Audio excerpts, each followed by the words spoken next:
The Lakers have rebuilt their roster with 5 new players, 2 of them going to be new starters in a little more than 2 weeks. Meanwhile, the Clippers sneak in 2 potentially clever trades before the NBA trade deadline. Hi, I'm James of Faithful Angelino Sports with a special report how the Lakers and Clippers fared at the NBA trade deadline. If you enjoy talking about the Lakers or Clippers, don't forget to subscribe to the channel. We talk LA sports every single day here. Now, no disrespect to Clipper fans, but we have to be real. Even the most passionate Laker hater knows that the purple and gold front office went nuts in the last couple of weeks. It's almost as if General Manager Rob Pelinka thought he was Michael Corleone or something, settling his accounts at the end of a movie. We posted a special report last night which discussed in great detail the 3-team trade that sent Russell Westbrook for essentially D'Angelo Russell and a couple of other players. If you want to break down that trade, look on the Lakers playlist. It's really high up there, you'll find it. But today, the Lakers followed up with 2 trades that once again diversified the roster, but does not vault LA up into championship contender status. In the first trade of the day, the Lakers sent center Thomas Bryant to Denver in exchange for 3 second-round picks. It was an odd move if you look at it just by itself, considering that LA went into the season lacking in quality height.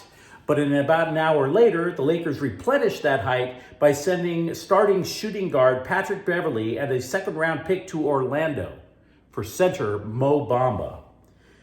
So the Lakers have executed 3 trades, sent a bunch of players out, a bunch back.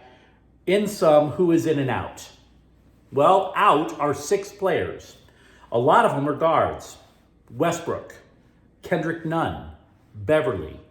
Also out are 2 centers, Bryant, Damian Jones. The latter, by the way, only got into 20 games, so he wasn't much of an impact player. Also was sent out was forward Juan Toscano Anderson, who only got in 33 games, so he wasn't making much of an impact.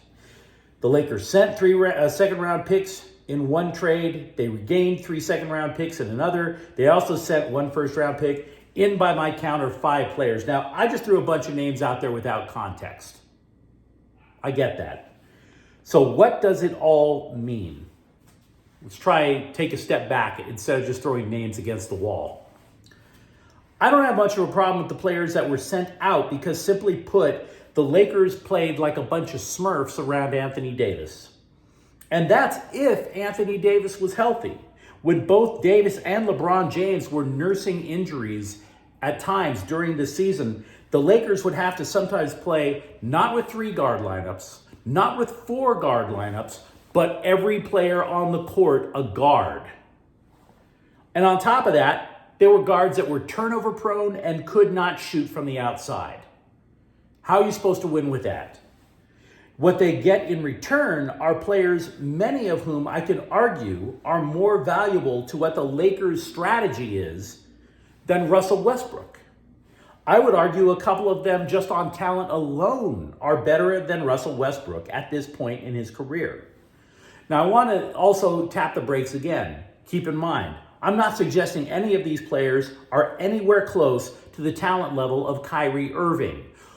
Of course, as we all recall, a lot of rumors were flying around late last week that the Lakers were in the running for Irving. Eventually, Irving got traded to Dallas.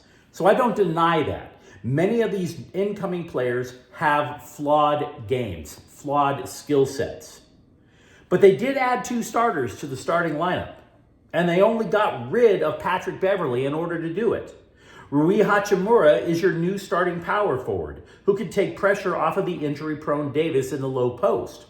Or Mo Bamba, coming in from Orlando, is a rim-protecting center who can also keep Davis out of the low post on defense, in case you're basically trying to keep Davis from getting injured.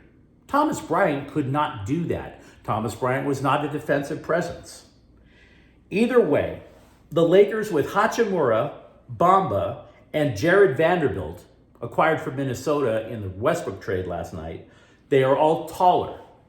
They are all providing better defense. Vanderbilt, for example, was the backup center in Utah. So now the Lakers have additional height that they did not have before. Height that will actually be talented enough to get on the court.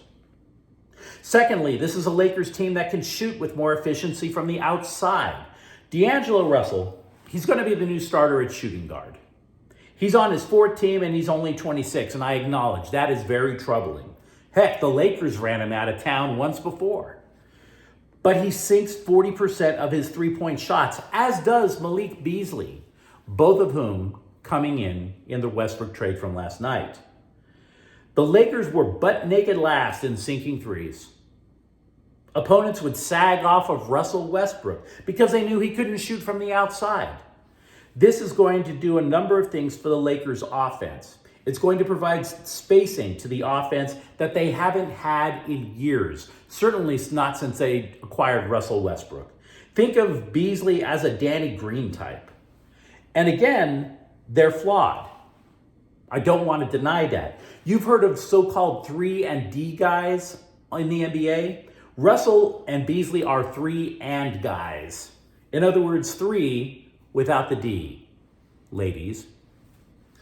So in sum, the Lakers right now have better outside shooting, better offensive spacing. You're never going to see a 5-guard lineup again. They're also younger. The oldest player acquired is D'Angelo Russell at 26. The interior defense has improved. The perimeter defense is still garbage. And honestly, I'm not sure about the turnover situation. And again, 2 different starters that give the Lakers more versatility. As a final note, Bamba is currently serving a 4-game suspension for getting into a fight with Minnesota's Austin Rivers.